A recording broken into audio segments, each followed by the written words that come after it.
বিয়লিৰ ভাগত অহা এজাক মুখলধাৰ বৰষুণ আৰু তাৰ পিছত গুৱাহাটীত নিশাৰ ভাগত এক প্ৰকাৰ বিভীষিকাময় পৰিৱেশ পুৱা হৈছে কিন্তু পুৱাও সেই বিভীষিকাময় পৰিৱেশ আঁতৰোৱা নাই গুৱাহাটী মহানগৰীৰ বিভিন্ন প্ৰান্তত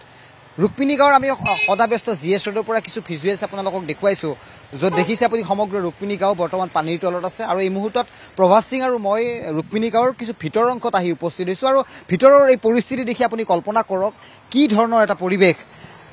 এই পানীৰে একাকাৰ হৈ পৰা ৰাজপথৰ মাজেৰে খুপি খুপি দুই এজন লোক এইদৰে আগবাঢ়িছে দুচকীয়া বাহন গৈছে যদিও এক প্ৰকাৰ পানীৰ মাজতে বিকল হৈ পৰাৰ এক ধৰণৰ পৰিৱেশ কেন্দ্ৰীয় গৃহমন্ত্ৰী অমিত শ্বাহ আহিব ৰাজপথৰ পাৰত অগপৰ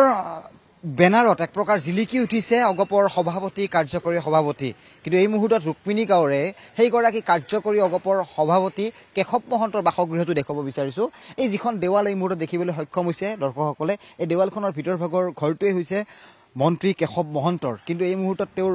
বাসগৃহৰ ভিতৰ বা বাহিৰৰ পৰিৱেশটো আপুনি দেখি কল্পনা কৰক যে বাহিৰৰ ৰাজপথত কেশৱ মহন্ত সগৌৰৱে জিলিকি থাকিলেও কিন্তু তেওঁৰ বাসগৃহটো বৰ্তমান পানীৰ তলত আছে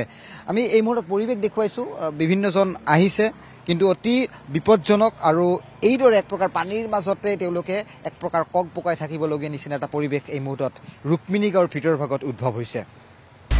আপুনি বিচৰা বাতৰি পাব কেৱল নিউজ 18 এপত নিউজ 18 এপ ডাউনলোড কৰিবলৈ স্ক্যান কৰক এই QR কোড গুগল প্লে ষ্টৰতো পাব এই নিউজ 18 এপ